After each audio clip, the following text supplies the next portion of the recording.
Hey guys, welcome to another presentation by the Event Guys. Today we'll be looking at things to think about before you start planning your event. So let's get started. So, like skyscrapers, big buildings, all that, their key to standing up is their foundations. Without good foundations, the building's going to crack, it's going to fall down. The same will happen with your event. Good foundations are crucial to the overall success of your event. So it's best to spend some time now refining your ideas, getting all the details down, and that'll save you a lot of hours in the future, a lot of stress, and will guarantee that your event is a success. And that's what we're aiming for. So that'd be good. The event rationale.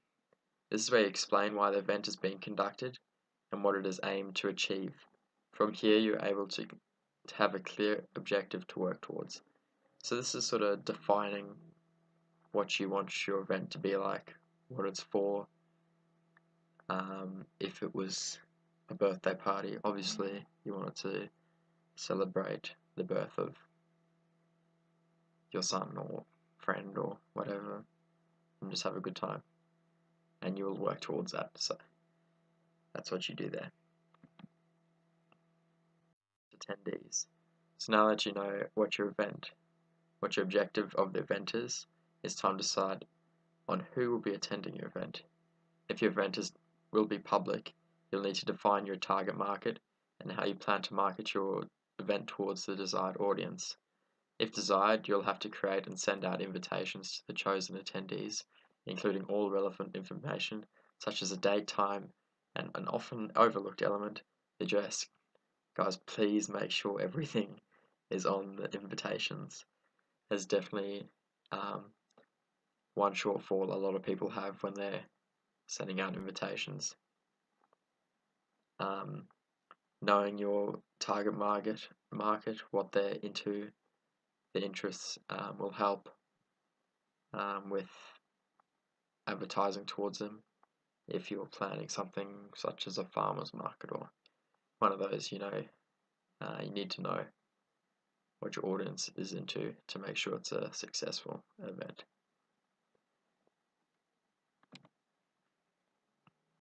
Brainstorming. So this is probably the funnest part of the whole event planning system. It's where you get to think about what your event is going to be like, what activities you would like to have, as well as decide on possible dates and venues.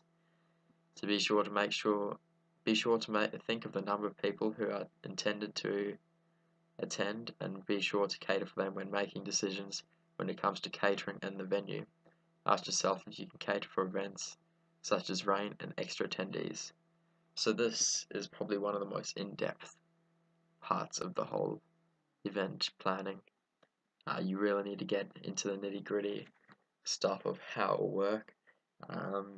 You decide who's coming, numbers, and then go from that and decide on venue to hold your event. In addition, you'll have to think of things such as catering. Your type of event will govern your catering and a lot of other things.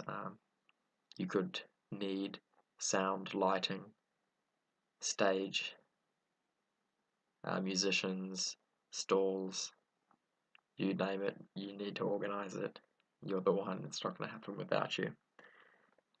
So definitely get this all down on paper, exactly what you want, and then you can work towards achieving that.